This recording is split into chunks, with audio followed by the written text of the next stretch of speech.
Hello, and welcome to another week of the Storied Arcs podcast. I am your co-host, Mike. And I'm your co-host, Alex. And in our typical fashion, we will continue our deep dive discussion into a comic book by an indie or creator-owned publisher, which is Image Comics, bringing us Descenders Volumes 5 and 6 this week, which is The Rise of the Robots and the... What do we call it? Is there a name for part 6? There has. Yeah, there's a name for the Machine War. Machine War. Here we go.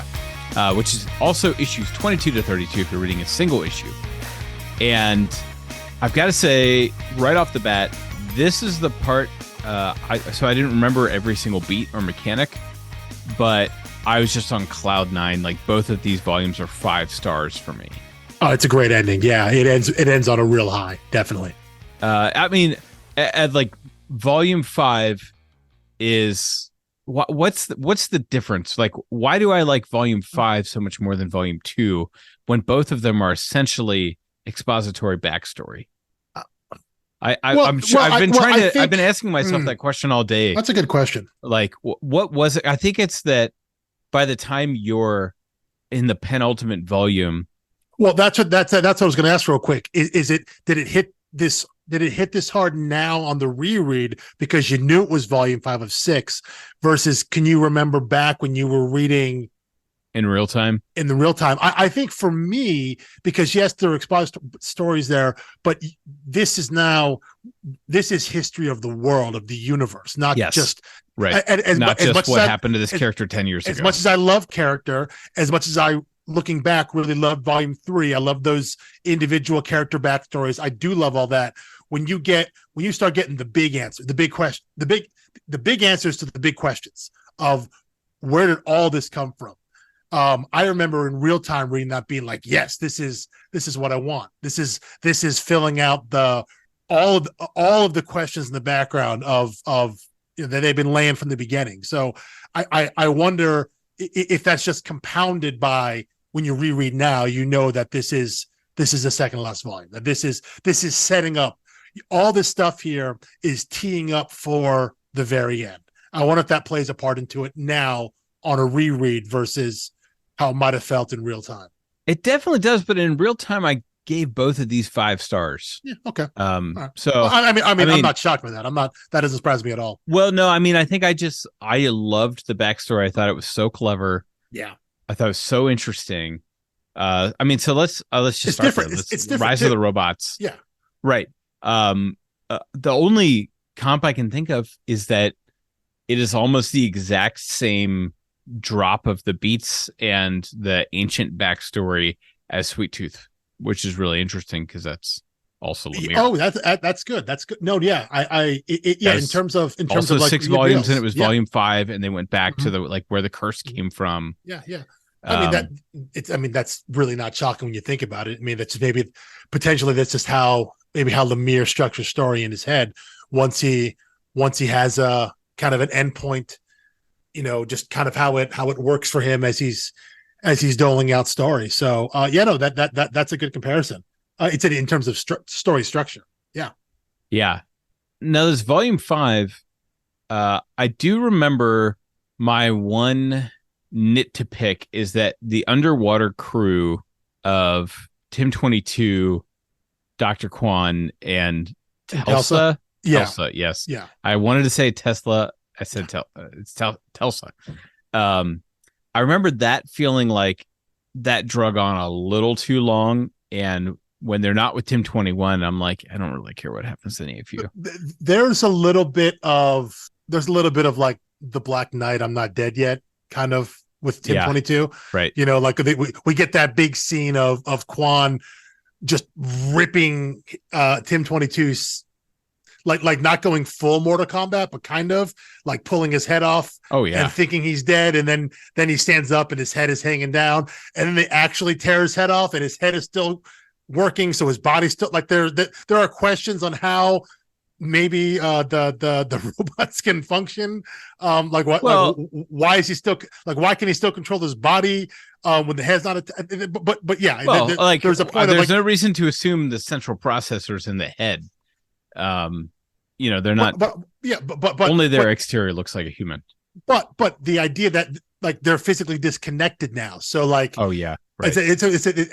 every time we went back to that, it was like another step. You know, it was like first we see and Tim 22 has Quan in the prison, in the brig, and he's ejected Tells out into the water. And then the next time we go back there, Quan is broken free and he's tearing Tim 22 apart. Then he goes and rescues Telsa, and then Quan gets shot in the back. You know, like every time we go back there, there's just like a next level of that fight. And it does seem to, I don't want to say drag on. I think that's a fair criticism in that, because every time we go back there, it's just a matter of we're advances a little further, and it's going to end with Tim 22 being dead, you know? Right. And he's not going to come around and be like, yeah, again, they turned up my empathy. Yeah. And I guess the only question there is, the only tension there is like, what happens to Quan? Like, does he actually just die because he gets shot in the back? You know? So in terms of return, I think, I don't know. There was a sense as I was reading it that Telsa was going to make it in terms of like characters. You think like you know, just the way that she was presented as a character. I mean, we're with her pretty much from the beginning, and we followed her story for so long. Yeah. And she got a backstory there. So, you know, I remember thinking that, you know, she's probably going to make it. But you could see Quan being a character that could die, right? Because we go back to his, you know, we were shown his original sin, right? Of stealing the robot data. Long since outlived his purpose. Exactly. Yeah. And we've seen him double and triple cross everybody. So it was on the table, I think, for him to be expendable at this point. Now, obviously, he doesn't die, and he's now, I guess, with his lower half and his arm, he's now probably more like 55% closer to a robot now. Maybe even more so than Effie, but not by choice, but by necessity, I guess. But so he's still around. But in the moment, I remember thinking, you know, this could have been it for him. You know, and then leaving Telsa on her own, you know, up until the point where everyone's reunited again. But he's very similar to me to the Benicio del Toro character in Last Jedi, where, you know, he helps them get on the Empire ship and then betrays him to the Empire, which, like, it's not clear to me. And I think that was one of the complexities of that character in The Last Jedi, even though he's a little underserved. I don't think that was like his plan all along. He literally just rolls with the punches just to make sure he's not caught in a bad spot. He's always looking out for himself. Although I will say, though, you know, when they get, you know, in the last volumes in 3 and 4, when they get captured by the Hardwire, you know, he does appear to turn on Telsa, but he's doing that in a way out of self-preservation for both of them, because he understands in that moment that fighting is not going to be helpful. You know, let's work with them right now and wait for an opportunity to potentially escape, which is what happens. But I mean, that's exactly what happens once they're, well, you know, that plan, in so much as it was a plan, you know, actually did work. The end result was there. Whether or not the means made a whole lot of sense or were rational or are questionable, but yeah, you know, he survives, and we see, and you know, said eventually, you know, we have this final coming together, like all of our disparate stories, you know, including Driller, you know, finds his way back. You know, everyone ends up in the same spot finally, you know, after effectively being apart for the vast majority of the story. Which, like, if you've read any Lemire, you know that's going to happen. Yeah, there's going to be, there's a big I mean, in every story, there's going to be, this whole thing is about trying to reunite Andy and Tim 21. And of course, they only get literally get a few moments, but the idea that everyone's going to end up in the same place at the same time, and having them, even though it felt kind of shoehorned in, but it was like, oh, right, the Nishians are still out there. You know, they're the ones that come by and like randomly pick up Driller. And that's how Driller and the old wizard guy end up there. You know, it's a little, like, you can see the seams a little bit of of how do we get everyone here? Because it makes sense that the hardwire is falling on them and the UGC are following them, and Andy and Effie, they were all together, but they found a way to also bring back the Nishians and Driller and all that, and now everyone's in one spot, for the climactic end. Yeah. I was thinking that the flashback was in volume 5, but it's actually everything I love is in volume 6. The first chapter of volume 6 goes 4,000 years ago. Okay, that's right. It was. It's right. The volume 5. Yeah, volume 5 gets you right to the brink of anticipation, like the war officially starts. Yeah. And it's there is no more room to go before the end of the story, and then bam, back 4,000 years. Yeah, that's right. Because I read them all. I'm in single issue, but I just read them straight through. You're right. There's a little 2-issue backstory to start off volume 6, and then there's the final 4, I believe it is. They bring you right to the precipice. The robots have turned, as it were. That they're it's clear they're taking order now. They're no longer being subservient as they were designed and intended for humans. And then then we get this flashback as to, and now we get the full download. We get the full history. Right. Which I mean, to be fair, what the UGC and scrappers and everyone were concerned about all this time was a real possibility, which is all the robots will sync up and turn against them and kill them all. And it was like, okay, well, like on one hand, you were justifying that. You were justified in thinking that. On the other hand, it's only your actions, right? Yeah. It's you caused it. Yeah. But no one had the whole picture. But shout out, I guess at this point, a weekly shout out to Dustin Nguyen for the art in that first flashback where they discover, the guy sets off. He's a scientist with his assistant. Mm-hmm. And they set off and they find that robot. There's a huge, gorgeous splash page when he he finds what we would call the harvester. Yes. And then the inside of that ship just looks different than anything we've ever seen before. Like really intricate pencil work, very light on the inks, a color palette from the watercolors that we haven't seen much of. And then those robots that you can kind of see through their skin. Yeah, they're quasi like a network of veins, right? Yes, I mean, that it's that looks like organic life, to the point where it does pose the question of whether they created organic life or if they have started to make themselves be organic while being machined somehow.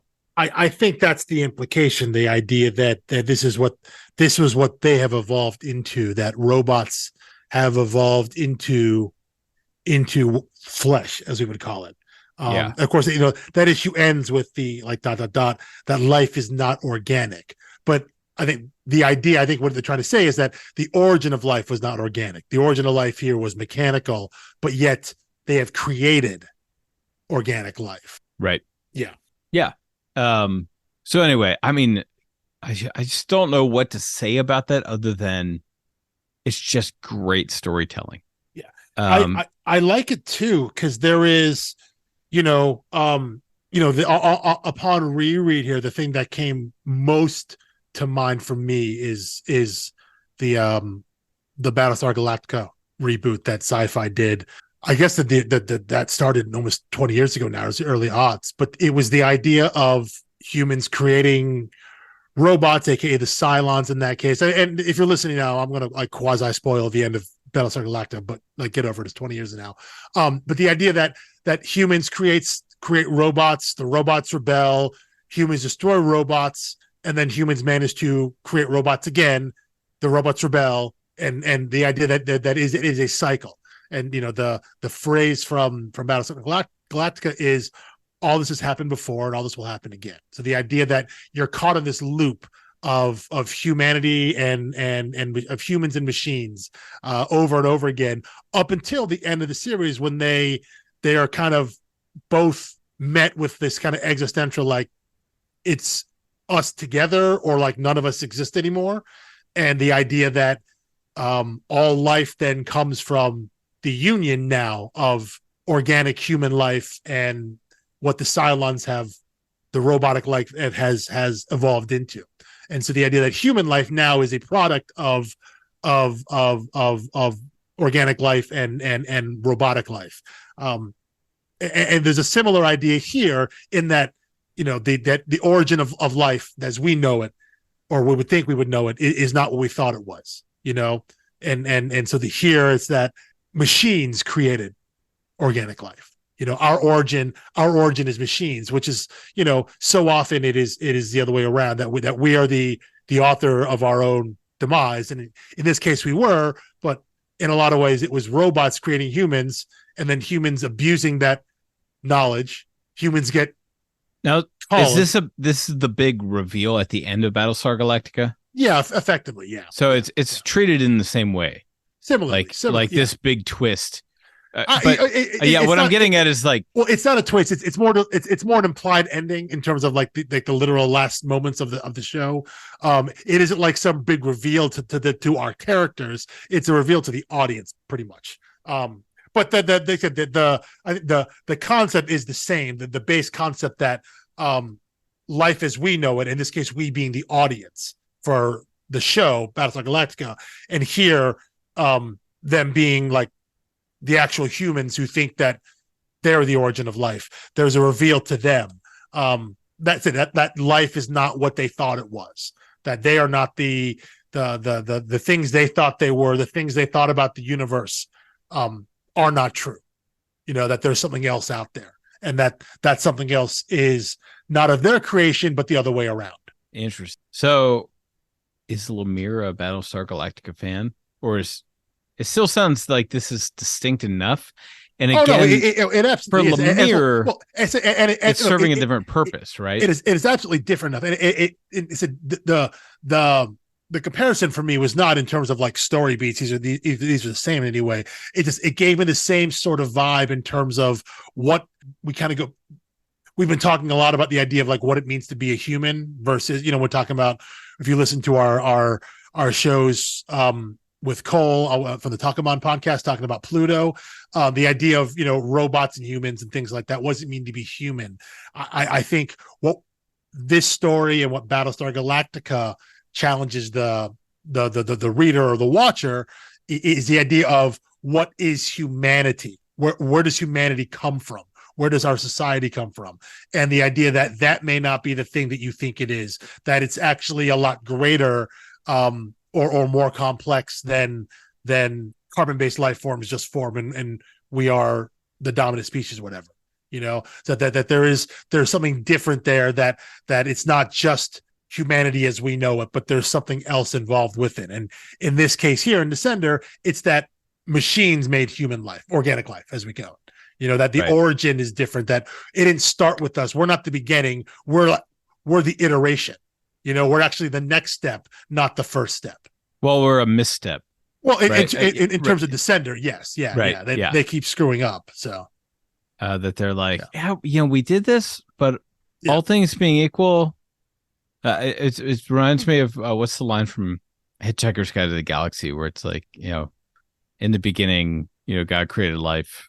And many people since then have thought this was a bad decision. Yeah, it was a mistake. Yeah. Well, yeah, I mean, you look at it. I mean, there's a way to look at what they in terms of, I mean, Lemire and Nguyen, I think there's a way to look at it that's fairly cynical view of humanity. It's like humanity was given a shot and they screwed up. And then they were given a second shot. And you know what? We screwed up again. I said there's a way to look at that as cynical, and there's also a way to look at it like that's also like super realist. Well, I mean, so here's I think if you were siding with the humans, which I never find myself doing in these stories, rarely. I don't think I'm supposed to. Right, and like in Pluto, I think I was saying, I think all the robots are supposed to be kind of inherently noble or intrinsically admirable or morally superior to the people. Yeah. I generally think that in Descender, especially of like the outer race that's not even in this world, but there's supposed to be something more intrinsically admirable or noble or morally upright about them.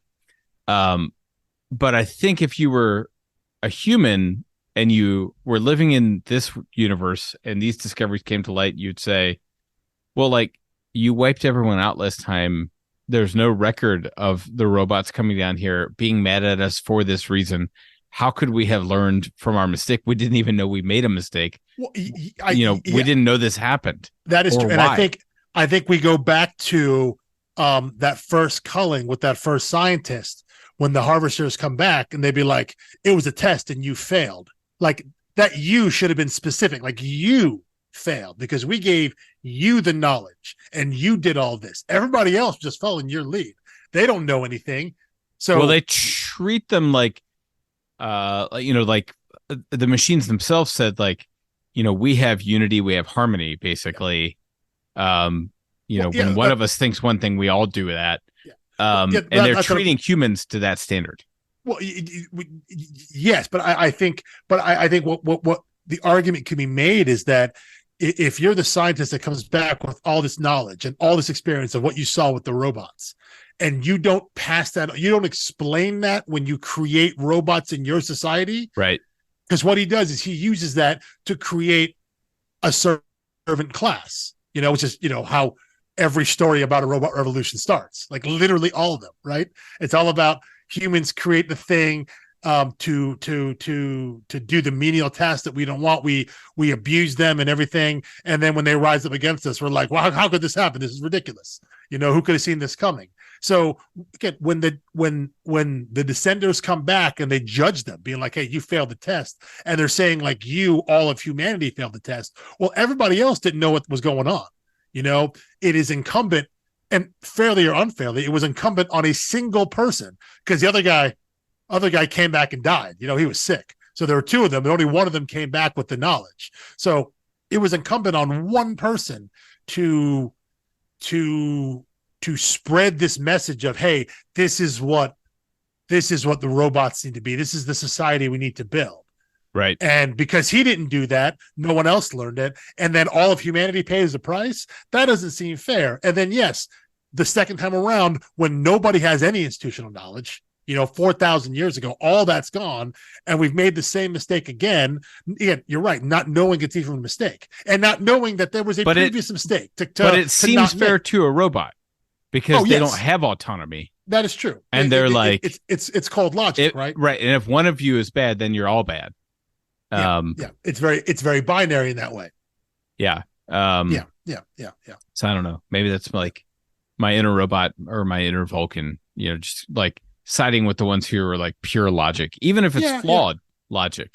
Oh, well, I think in this case, I think you can read it as both.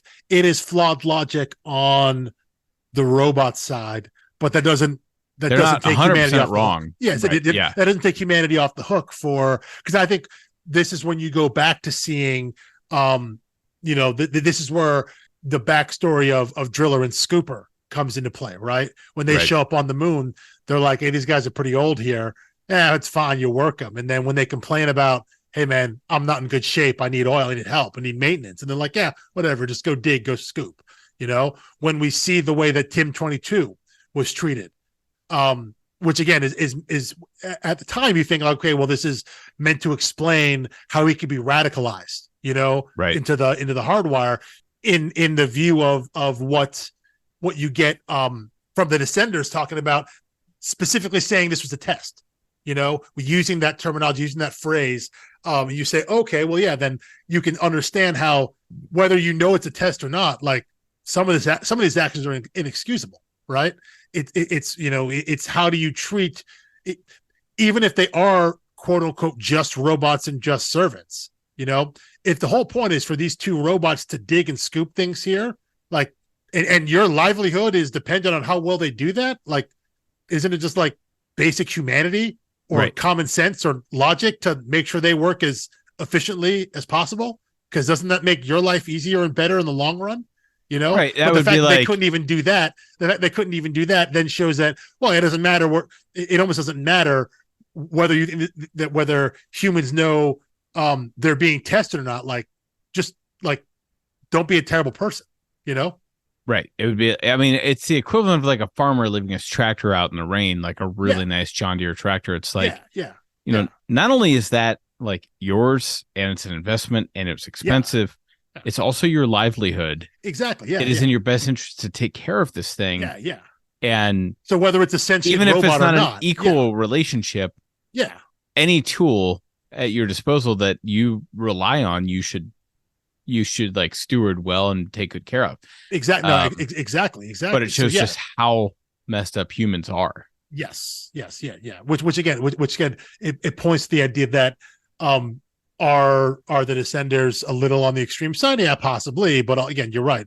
They're not 100% wrong because humanity is not blameless in this case. You know, we're being shown, and we have been shown on multiple occasions that at least the way that Lemire and Nguyen are presenting humans in this story, that that we're just not worthy. We're not capable of handling this level of technology, like the burden or I guess the Descenders would say like the privilege, right? The Right. privilege of this knowledge that we clearly can't handle it because we're not capable of wielding it, quote unquote, correctly or properly, at least in terms of, and whether that's the way that they see it should be, which is, this idealistic utopian society of everyone living together, or yeah, just the common sense of like, keep your stuff working, like just don't be a terrible person. You can still, it sounds cold, but it's like you can still look at a robot like a thing and still treat it with a level of respect, because if that thing 100%. works properly, your life's going to be better. So like, why can't you even do that? If you think it's a thing who's just replaceable, that's the person that just like never packs clothes when they travel. They just buy new stuff everywhere. Like that's just that's the mindset of just a frivolous and wasteful person. So yeah, it's not totally damning of humanity, but we're not shown in the greatest light. And the robots, while maybe not justified for mass genocide, because it's really hard to justify that on any case. You can see how they can just be wildly disappointed in humanity repeatedly over and over again. Yeah. So anyway, I mean, all this to say, in 2 issues of comics, we're given all that complexity. Yeah. Now, granted, some of that has been building, and I was questioning like his time jumps and things like that earlier. And really what it comes down to for me is like the sequencing of Lemire's storytelling. If those 2 issues were issues 1 and 2 of the series, and then all of this was told in the shadow of that, and we, the reader, know things that the characters don't know, we are kind of like above the characters, and we totally can't different story. Totally different story. Engage them in the same way. Yeah, totally different story. Which means, okay, so we both acknowledge the whole thing doesn't work if you drop those 2 issues as the first 2 issues. It doesn't work in the way they ended up telling the story. It could have worked. You'd have to retool the way you told it. There'd have to be a different. I would find it hard to ever empathize with a human character if I know like this is their trial and they've all failed already. Like if you knew that true. Backstory of that's like true. The humans all got wiped out on this one planet because they were abusing the bots, and when you first meet Andy and he just slaughters a whole thing of that's true. Collects a bounty on all these like I don't know 13 robots or whatever. It would be very hard to get behind him. But instead what we got was his backstory and his emotional beats, and we understand how he got there even if we don't like it, and we root for him to get better than that.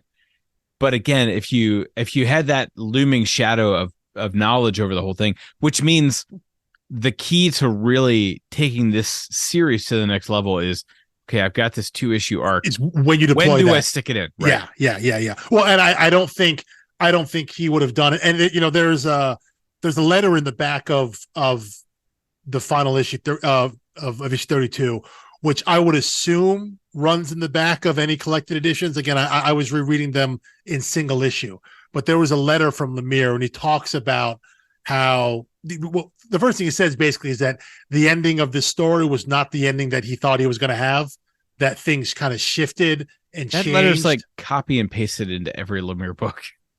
It is. Yeah. It's like Royal City says the same thing. Well, but specifically here, he talks about how the kind of one-off adventure, the one-off issue of Driller on the other world, meeting the weird old wizard talking about magic.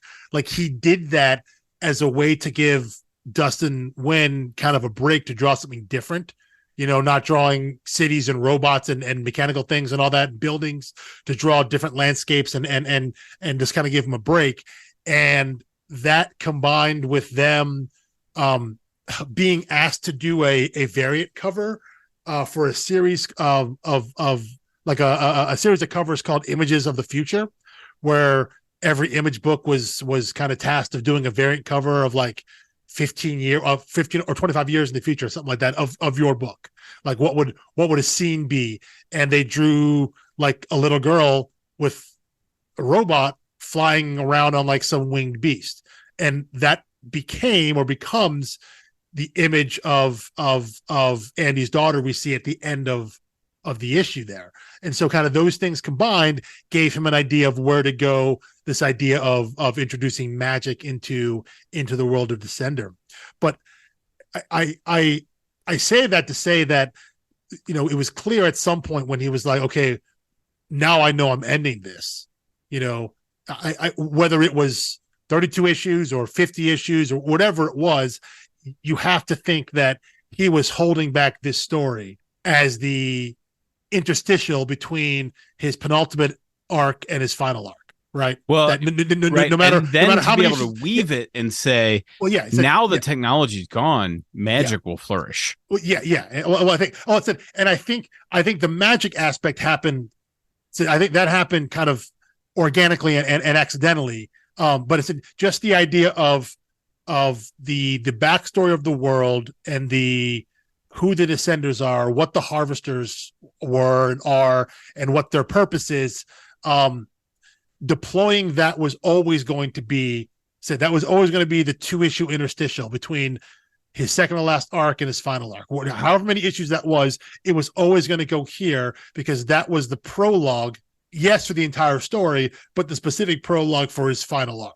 And I think you talk about in terms of where to deploy that in the storytelling, I think it only works where it is, which is right before the final arc, right before the final end of the story, however many issues that is. Is it where it's 32 issues, 50, 100, however many the series went to, this was the time, the relative place in the story where you got to give this backstory, because then that primes the reader. Now the things that the what's motivating, robots. Right? Well, yes, then what's motivating the robots to say, like we already gave these guys a chance. Well, and then we came back and gave them another warning. The ancient robots, not the hardwire. We should probably clarify. There's two sets of robots here. I think Tim 21's turn, even though he has all this connection and empathy to humans, when when Telsa's like, you got to get up there and power this UGC thing, he was like, hang on now.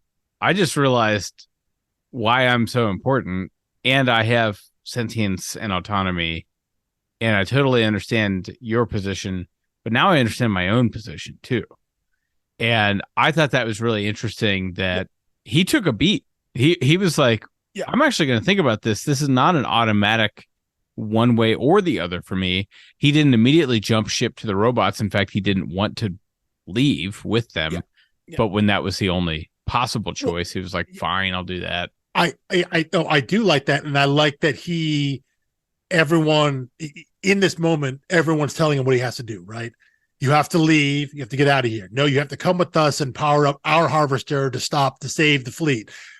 You have to abandon humanity and come with us. And he very earnestly tries to solve all the problems, and there's that moment in the final issue there, right? When the Descenders are saying, yeah, no, this is the end of humanity. and he's like pleading with them, and he like shares his memories and consciousness with them, right?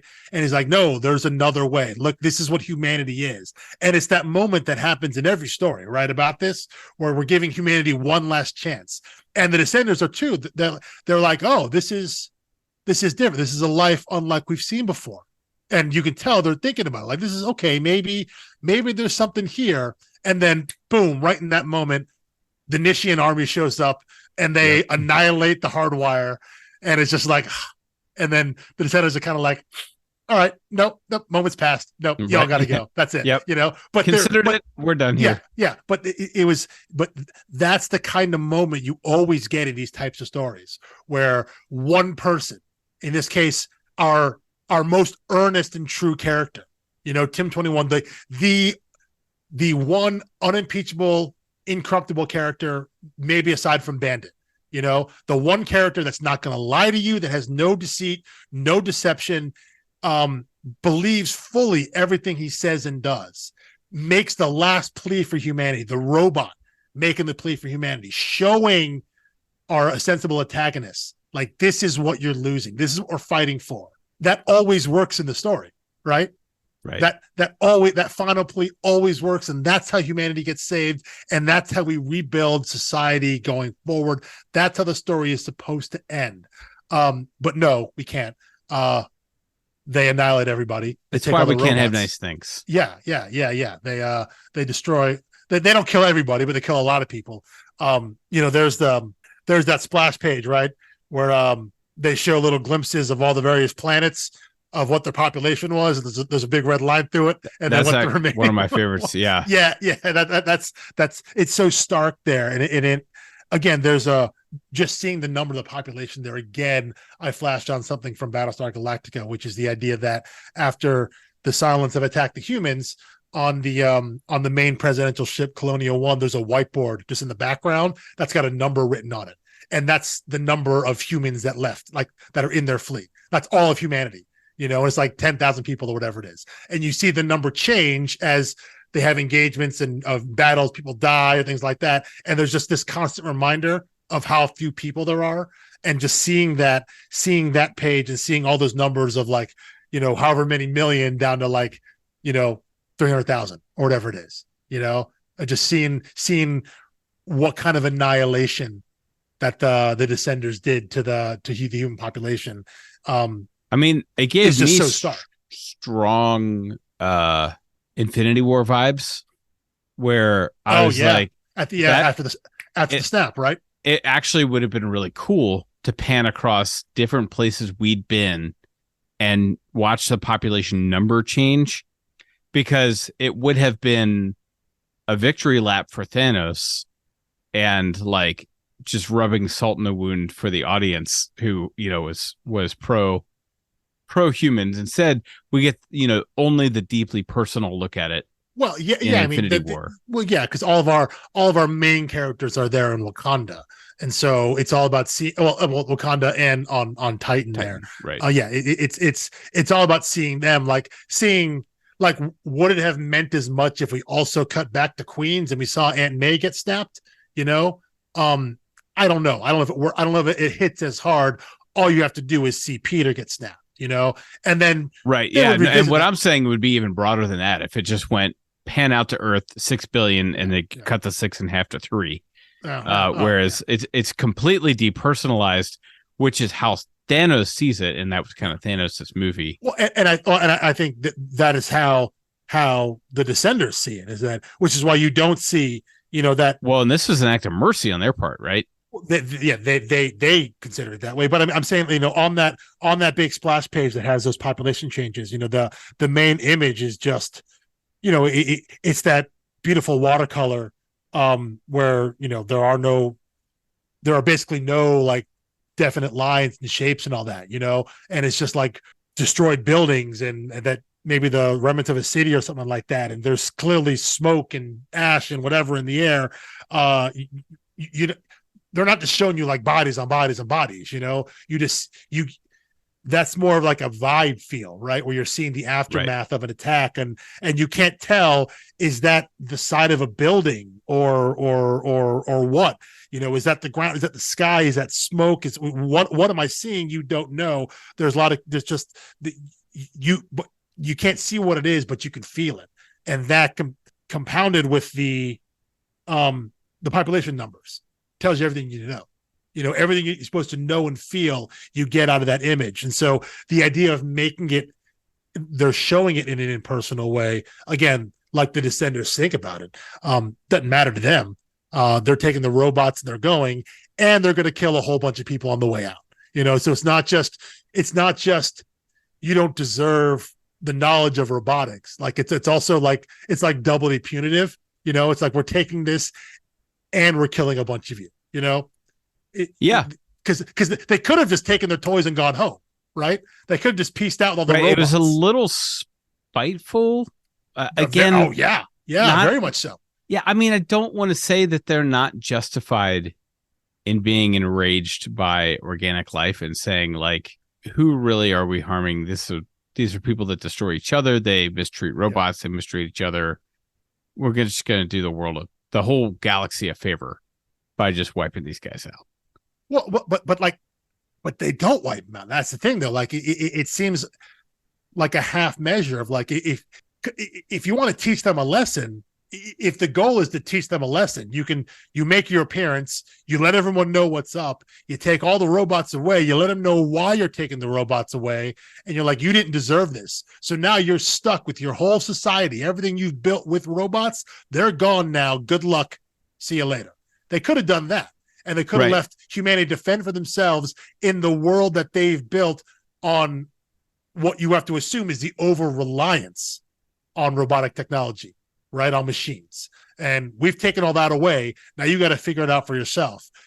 Instead, what they did was, we're doing that, like, and we're kicking your sandcastle down too. Like, we're destroying your world too, which is almost like, I don't know, like in a way that, and as we see in the final tease of the issue, and we get some of that in Mila's her narration throughout that last issue, the idea that like this forced humans to make radical changes because they know the choice. It forced them into an entirely new society, and allowed for, as you see in that last kind of text page, it allowed for magic to take the place of technology.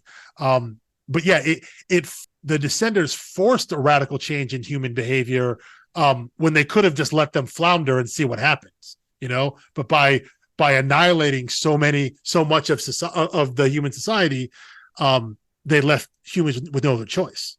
Yeah.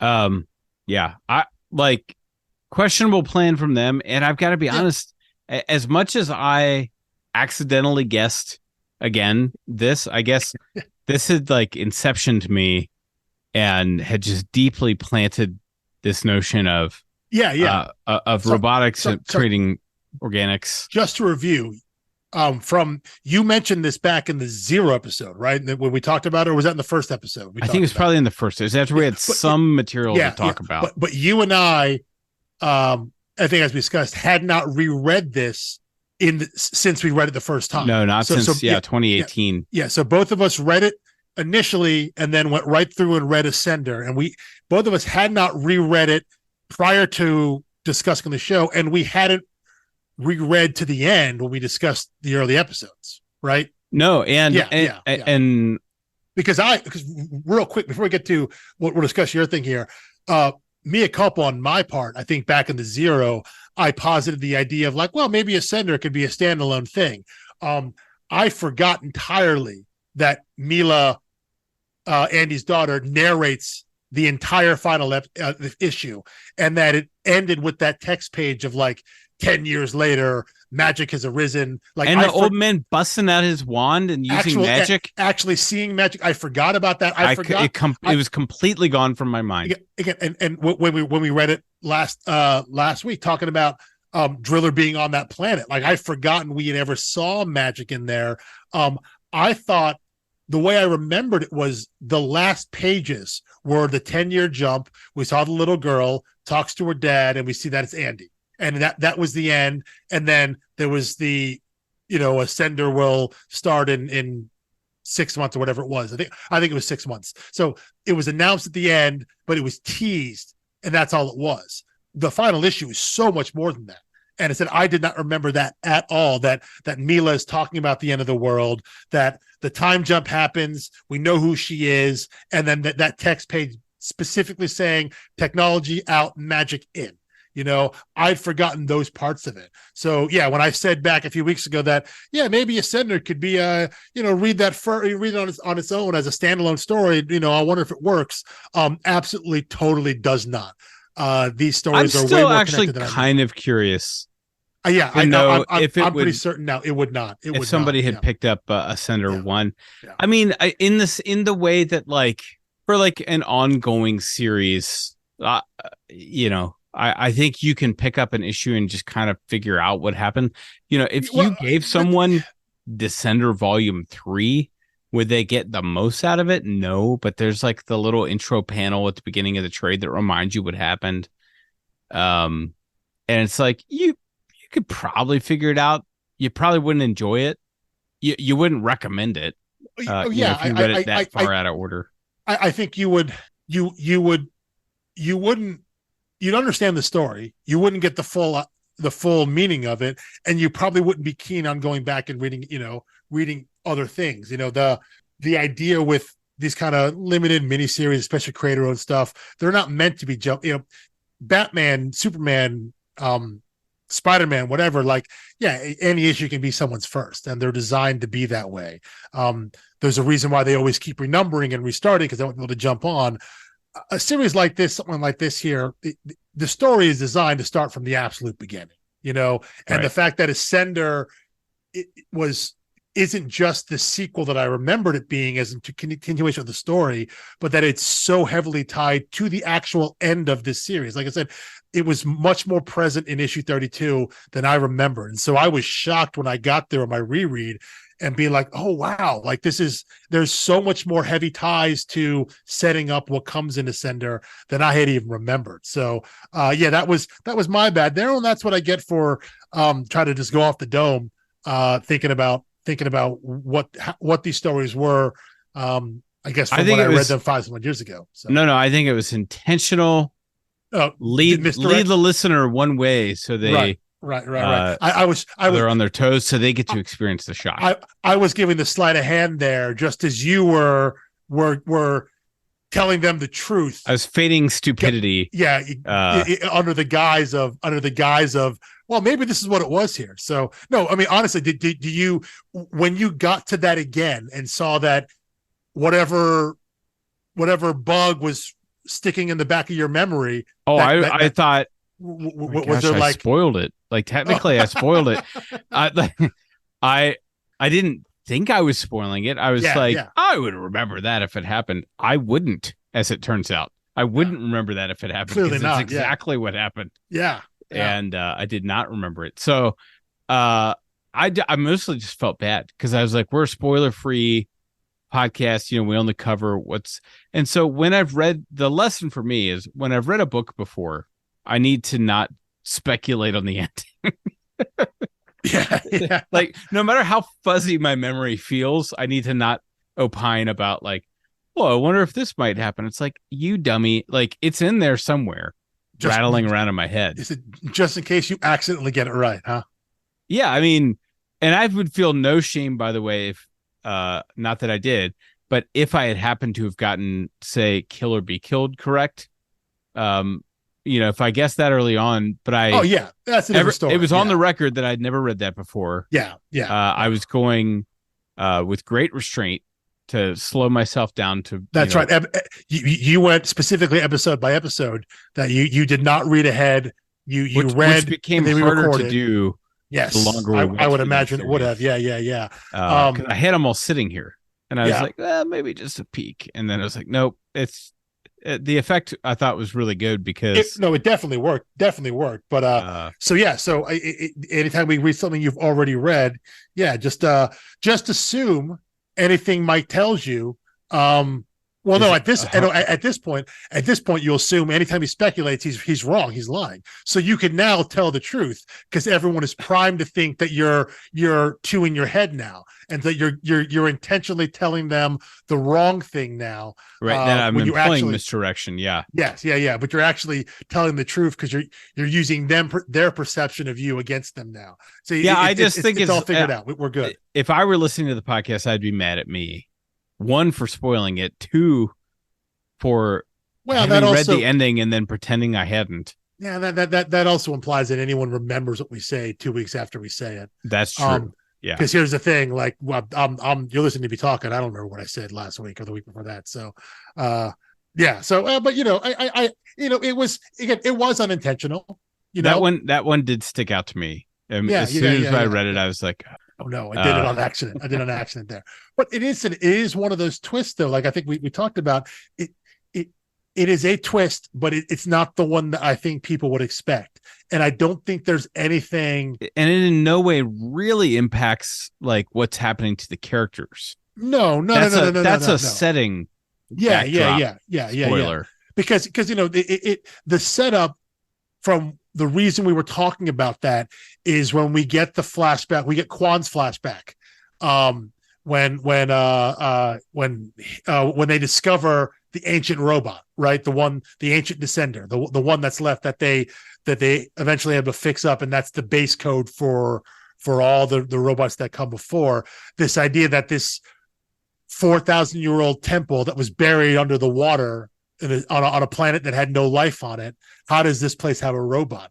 And so the speculation becomes of who made this robot. And your mind, obviously, I think as readers, you're someone, if you've read a lot of sci-fi fantasy, things of the nature, you're just primed to think, oh, ancient humans made robots and then for some reason stopped making robots.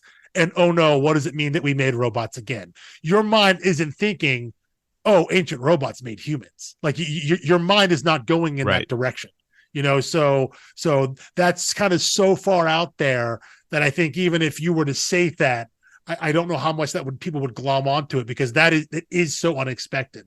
That's not the kind of thing that, again, I think readers are primed to think or primed to anticipate. So I think you're all right there. I think it's a wild enough theory that anyone listening to it would be like, oh, that's ridiculous, Right. It felt like fun thought candy at the time. Yeah. And I think it can work that way. And it can be seen that way because, again, it wasn't malicious. You didn't mean to do it. It was just, again, there was something in the back of your head that said that you didn't even know was there, Right. Yeah. I'm still embarrassed, but it's fine. It's fine. And it in no way should have ruined the story for anyone, because I think the story is just too good to ruin. And so this is, again, I feel like I always lack the vocabulary for it, but there is the world building in that, here are the different planets, factions, and tribes that we're dealing with. There's the world history, which is, this galactic history with the robots. Mm-hmm. And then there are the characters, and then there's the plot. Yeah. And we juggle all of those things. Yeah. And, for I did track that guy on Goodreads who was saying everything was so tropey or whatever. He did not make it past volume 3. And I was like, I think he may have thought it was tropey all the way through volume 5. But there's just no way anyone could read volume 6 and be like, oh, I've seen all this before. Yeah. It's just the cocktail that was made here, the combination of all the things happening at once. I will say, though, now that you've listed those parts there, if any one of those got lesser attention, I think it's the backstory of the various worlds. And I think, as we talked about in the first arc there at the back of each issue, there is. It really made it seem like there was the run. Yes. Right? Yeah. That the differences of all the various worlds was going to matter. And in the end, it really didn't. In the end, all that matters really were the Nishians, that they were out here with robot fighting pits. They're the ones that sanctioned, I guess, the scrappers, all the other worlds, when they would have those council meetings, right, with the UGC, and you'd see it represented from each world, like the one world that were all telepathic, and then like there's Telsa's world, that they're all like blue skinned, and like none Right. of that ended up being important. The politics of the planets, of the various people and their various desires, wishes, the way their stances on technology, none of that ended up mattering. So it does feel like that was something maybe they were setting up, maybe it was going to play a bigger role, but it feels like it was quickly abandoned, because again, the differences between the various worlds and humanoidish creatures just didn't come into play. It ended up being about the characters that we had, the history of the world, the universe being humans and robots, and then what the actual story was in terms of why Tim's important, why the harvesters came, all those things. Those were the main three kind of pillars, and then that fourth one about the politics of the world, I guess, of their confederation of planets. That ended up not being as important, but it did feel early on like it's something that might have been. Right. Do you watch the YouTube channel Pitch Meetings? No. Okay. It's this guy who, but I can guess what it's about. Yeah. Well, he parodies movies that come out by being, he plays both the role of the writer and the producer. Yeah. And the writer is like pitching and when he did Multiverse of Madness, the producer guy was like, oh, okay, it's called Multiverse of Madness. So we're going to see like dozens and dozens of these worlds. And the writer's like, yeah, like 2 or 3 of them. And, and that's kind of how it felt like the bait and switch early in this series to say, here's all these planets and their population. And, here's where they align in this what's their UGC society versus like, hardwired thing. Yeah. And then it was like, we're going to go a different direction, which I think was the right direction. Like, I think. Oh, I agree. I think it's a different story if you focus on the society, and it's the Expanse, right? Yeah. Versus, we're just going to focus on these people, these characters. We have our ragtag group of people. It's Andy, it's Effie, it's Bandit, it's Tim, Quan, Telsa, and Driller, really. And then the people that are around them. You get the Hardwire, you get the UGC and Telsa's father, you get the Nishians who are, and their king or royalty or whatever it is. They're people that are surrounding them. But yeah, it's just it became a character story. We're going to focus on them and how this story and everyone in Tim 21's orbit is affected by that, and we're not focusing on the larger politics of the planets. And yeah, I agree. I think that was a smarter choice. I think the story has more depth and meaning that way when you make it personal. Right. And anytime you want, when you make it personal like that, you can zoom out anytime you want. Every 6 issues, you can do one issue that here's the history of the world. Here's life on another planet following a character we haven't met before, but they're going to converge eventually. So because it's going to have some tie back to our characters, right, versus, oh, here's just another story on another planet with another someone else, and you don't know how it's related. Yeah, when you focus so much on them, that you're eventually always going to return to that. You're always going to come back to our core characters, so everything's going to tie back in eventually. I think that's why when you get those little sidebars with Driller, right? The first time he's on the planet and you're like, wait, where is he? And then we go back to him and you're like, wait, there are actual vampires in this world? Like, wait, what's going on here? There's a sense of trust of, okay, he's going to find his way back and he's going to be important. And obviously he does. He comes back and he has one act of saving. He saves Andy and Effie from space right before he is, teleported away with the rest of the robots there. But that this kind of weird sojourn with this crazy wizard who can actually do magic, like we see actual magic here on the spaceship.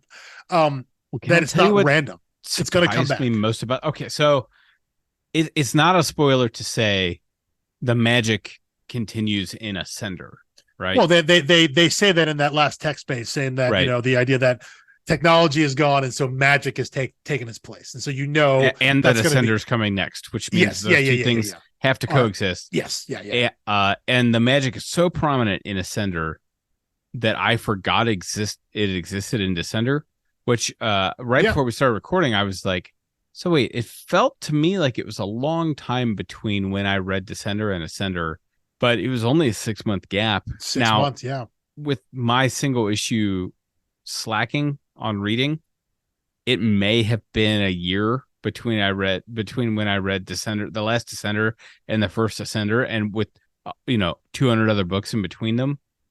And I had totally forgotten about the magic element, so I was just shocked when I read Ascender. Yeah. And I thought, where did this come from? You can't just introduce all these new mechanics into the story. Lo and behold, he was playing a little bit of a long ball there. Yeah, and they seeded that through early. And then as soon as I started seeing it in Ascender, I was like, okay, well, there has to be an explanation why this magic wasn't happening all throughout the Ascender. It must be tied to a planet. So then when I see this guy with his wand, on the planet, it's like, okay, yeah, maybe it's tied to the planet is how I was thinking. And then he busted out on a spaceship, and I was like, nope, there goes that theory. So, and I can confidently say this one there because I know I'm wrong. Because it's already disproved in Descender in the issues we just read. Well, but I think I'm with you though. When we were talking about it, and as you're reading through it, I did not recall any mention or use of magic in Descender. I didn't recall that being prevalent and being present. The whole thing with Driller being on that planet with that wizard, like that had completely left my mind. And again, I can't speak to where I was when Ascender came. I don't know if I remembered that when Ascender came out, but thinking back on it now, as we were getting ready for this reread, yeah, absolutely, I would have been with you if you had asked me if there were magic elements, what was introduced in Descender that set up Ascender. I would have said nothing. Again, in my mind, it was just like the last 2 teaser pages. We time jump ahead. We see Andy and his daughter. And then, boom, that sets up Ascender. And then we got a whole new set of rules, whole new ball game. When in fact, no, they had seeded this through just enough where it primes your mind that when all the robots are gone and humanity is annihilated, what's left is, magic takes over, and it makes sense. But yeah, in my mind, didn't remember any of that. None of that stuck with me. And then I don't know if that's a me thing or a story thing or whatnot. I can't speculate on that, but yeah, reading it now, it just seems like, this is actually genius. They did just enough with no explanation. Like, this guy talks about magic and he keeps talking about magic, and then wait, he actually did magic, and then that's it. It's there's no explanation as to why he does it once, and then it's never talked about again. I know, because Driller goes and does this thing, and then he leaves. So. Very similar to the Force in A New Hope, right? Yeah, it's like these technological terrors they've created, and they've got the Death Star, and people don't believe in the hokey religion anymore. Yeah. So when an old man busts out magic with his stick, people are like, "What the heck is this?" Like, we're not. Why should we be scared of this, or whatever they think? But that was the comp that I hit this time through. Yeah. Ancient religions, we're talking like less than about 20 years, less than 20 years. Ancient. Yeah. Which is something we'll talk about when we get to Ascender in terms of little tease for going forward here in terms of what the world, and by world I mean the world of the book of the story, what people remember from 10 years prior, in terms of the events of Descender. We'll talk about that a little bit. That's a little preview of a potential little nitpick, but we'll get to that next week. So put a pin in that for now. But I, just in anticipation of that, I'm reading this little essay book called On Tyranny right now, and it's called On Tyranny: 20 Lessons from the 20th Century, and one of the lessons is essentially that every time you go to an election in your country, it could be the last election your country ever has. if things go south, and no one ever thinks it will be. And he said there are multiple democracies in the last 100 years that had their last election. He said, the last genuine fair Russian election was in 1990. No one going to the polls that day thought this is the last time I'll have a meaningful vote to cast. And when he says things like that in this book, it's completely jarring, because I'm like looking at the dates on things that he's pointing to. And it's like 1930, not 100 years ago. 1933, definitely not 100 years ago. 1938. I'm like, this is creeping up the timeline. They're actually getting closer and closer to us. And it's like so far outside the realm of plausibility for me to think that these things could happen, which is how we look back at atrocities that were not even 100 years ago. And even when we were reading, The Good Asian, it felt like, wow, that's ancient history. It's like, it's not. There are people alive who remember this. That's what I'm going to say. When you start creeping up into the realm of one person's plausible lifetime, not even like an extended lifetime. We're talking about plausible, right? Lifespan. Plausible awareness, right? Yeah. Someone who could have witnessed that and talk about it today. Yeah. And yet there are things that we have forgotten or don't remember that have vanished. And so, but so I guess it's not impossible to think about that. But it is something that kind of nags at me when going back and reading Ascender. But we'll discuss that a little more and how that's portrayed next week, and in terms of how they handle the time jump, because it is a 10-year time jump, going from the end of Descender into the beginning of Ascender. So and I caught myself thinking, man, it would have been really cool if she had been narrating the entire Descender series like Saga. And then I thought to myself, no. Tim 21, Tim 21 was the character we were following all this time. Yeah. But he's going away with the Descenders. And if the story is going to continue, we have to follow someone else now. Yeah. And so it was actually a pretty brilliant way to pass the baton and keep the story alive. Well, and I think also too, the idea of like, the first two issues of Volume 6 are our big flashback to 4,000 years ago. Is all narration, right? It's our main scientist basically keeping a journal log of this is the history, this is what I experienced. We didn't have a lot of narration like that in terms of the flashbacks, and then we get to that final issue, and of course you look at the lettering there, something that Steve Wands has done here. It looks like it's written by a child, right? It's written in that kind of big loopy cursive. It's meant to be different. It's meant to look like nothing else in the book so far. We talked about the way that Steve Wands did the letter. We mentioned in the first episode we did about how everyone's text, whether you're human, humanoidish, robot, things like that, not just the text, the font was different, but the actual balloons were different. Everything was sized and very specific. And so you get to the end, and we have this new, at the time you're reading it, unknown character.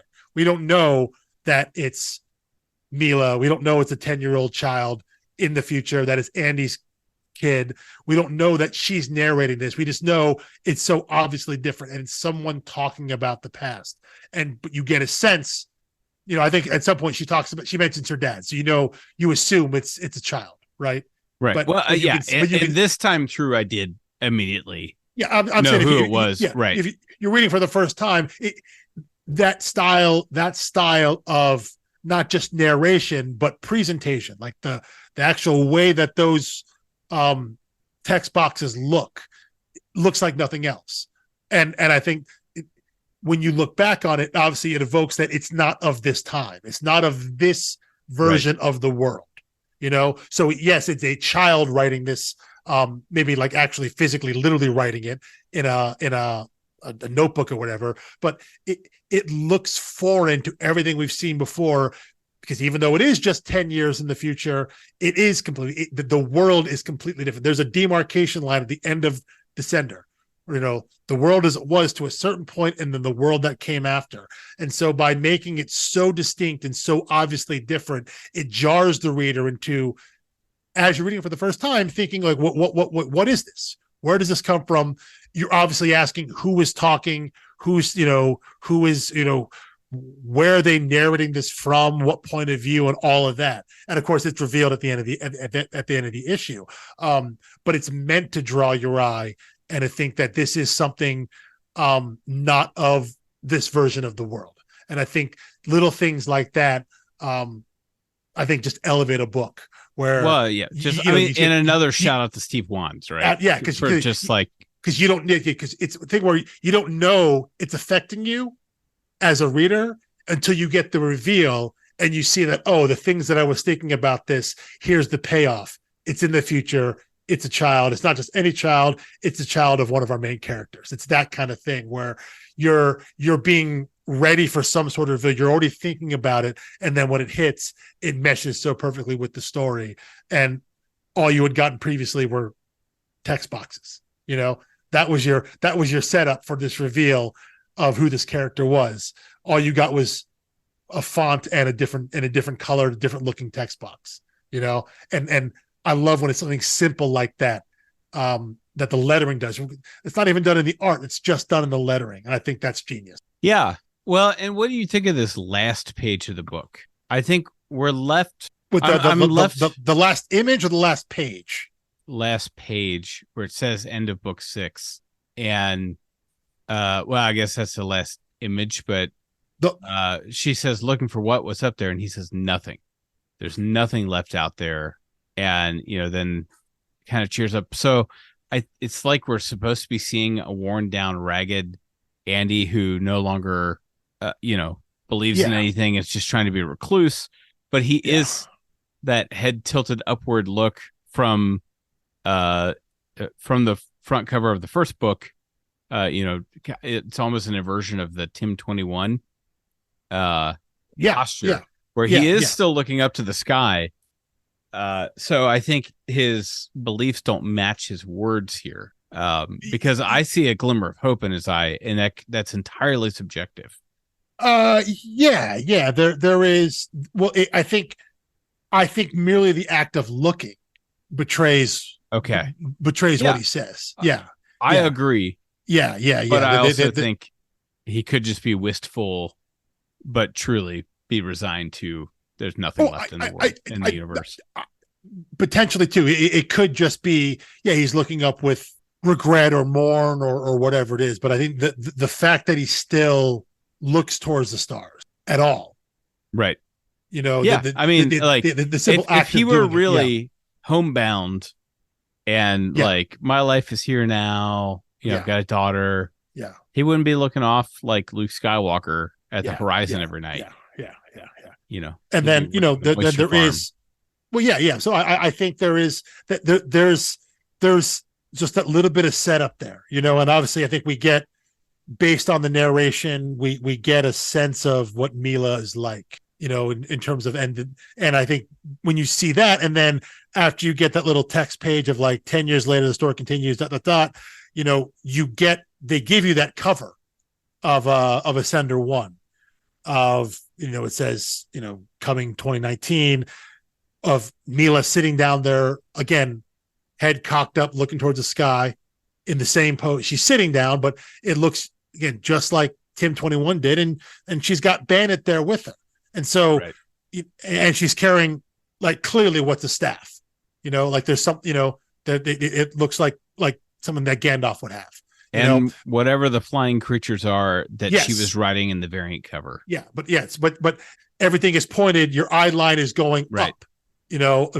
So getting that teaser image right now, especially, I don't remember seeing that at the time, but knowing that little bit of interaction between Andy and Mila, knowing that all that narration was her journal, whatever, at least her thoughts, her words.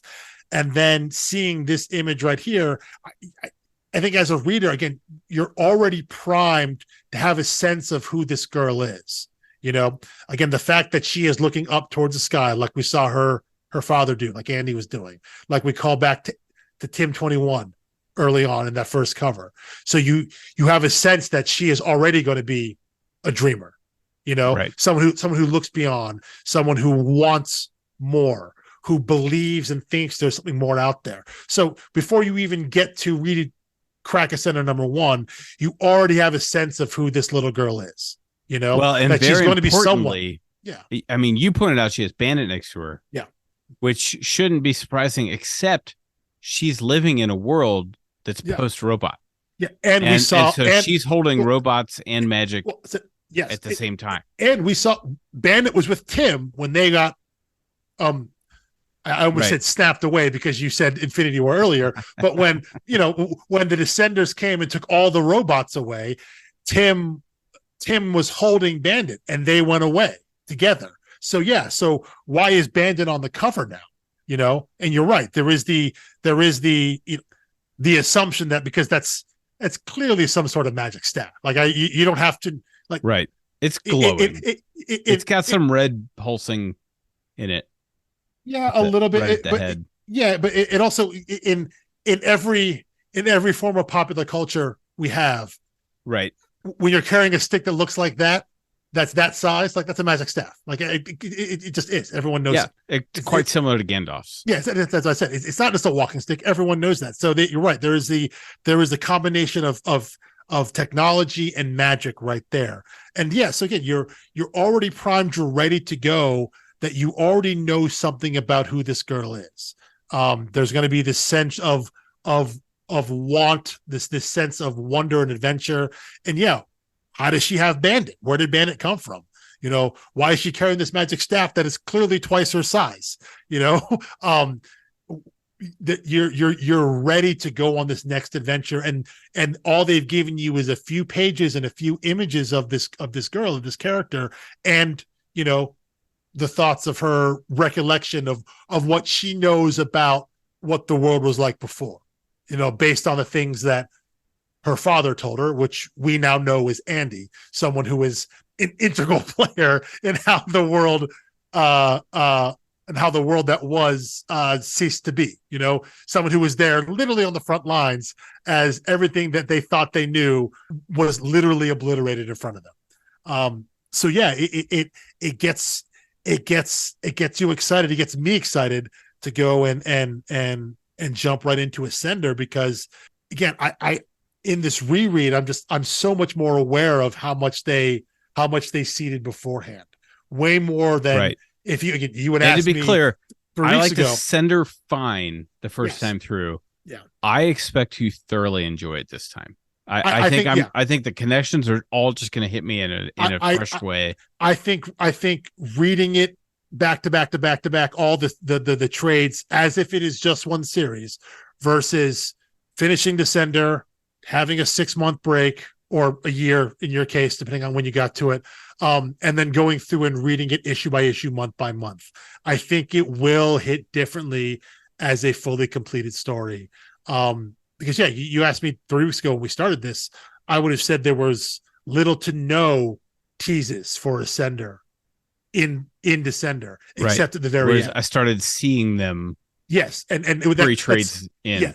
And that's just flatly false. They put stuff in, with magic, and they gave us so much more of the character of Mila before we even get to Ascender 1. And that's all in, her characterization is given in that final issue. And you're right, that there's multiple instances and mentions, and then at least one actual showing of magic. And vampires, so we have, not only we have magic, we have like magical creatures, mythical creatures in here in this world. Maybe it's confined to one planet right now, but they exist within the same universe that has, Driller and Tim 21. All those things exist under the same umbrella. So they put that stuff in there, and I'm ready now to jump into Ascender, and I'm with you. I think it's going to read so much better, having those connections be fresh, and knowing that treating it as one story, truly as one story, which I'm assuming that's how they always intended to be, as opposed to being the first story in a sequel. Having this, thinking of it and approaching it as just one completed story. I think it'll read better than it did in single issue as it's being published. Yeah. Do you have anything else on Descender 5 and 6? I do not. I think that's everything. I think that's everything I have. Yeah, everything pretty much I wanted to hit. How about you? That is it for me. I'm so excited to jump into Ascender 1 and 2 again. Definitely, 100%. And it's gonna go fast. Like, I mean, I can feel it already. The clip that I tore through, I was like, yeah, 1 and 2, fun to revisit. I really like that. 3 and 4, it was like, 3 was a little bit of a slog, but 4 got going again, and I, really liked the way 3 ended. 5 and 6, one sitting. Yeah, 5 and 6 really do read like one. They feel more connected than 1 and 2 and 3 and 4 in terms of, especially how we group them for our discussion. 1 and 2 felt like two separate stories because of how it was kind of broken up the story wise. 3 and 4 obviously because 3 was basically a collection of one shots. 5 and 6 really felt like one narrative story, even though it had that little two issue interlude with our history 4,000 years ago. Everything flowed, I think, much more seamlessly. I'm in total agreement there with you that these two trades really meshed well, and maybe that's just kind of the rush towards the climax at the end of the story. You've gotten over the hill on the roller coaster, and it's all just straight downhill, and you make your way all the way to the end at that point. Yeah. Well, if you're listening and you've had similar reactions, or you're really mad at me for accidentally spoiling a minor mechanic of the world, then you can yell at us on social media.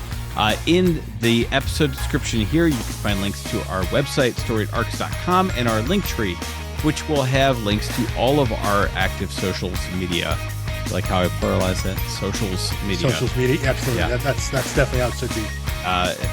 If it's not how it is, it's how it ought to be. Yes. So you can find us there. You can find us online. And we will see you next week for Ascender Volumes 1 and 2. Peace.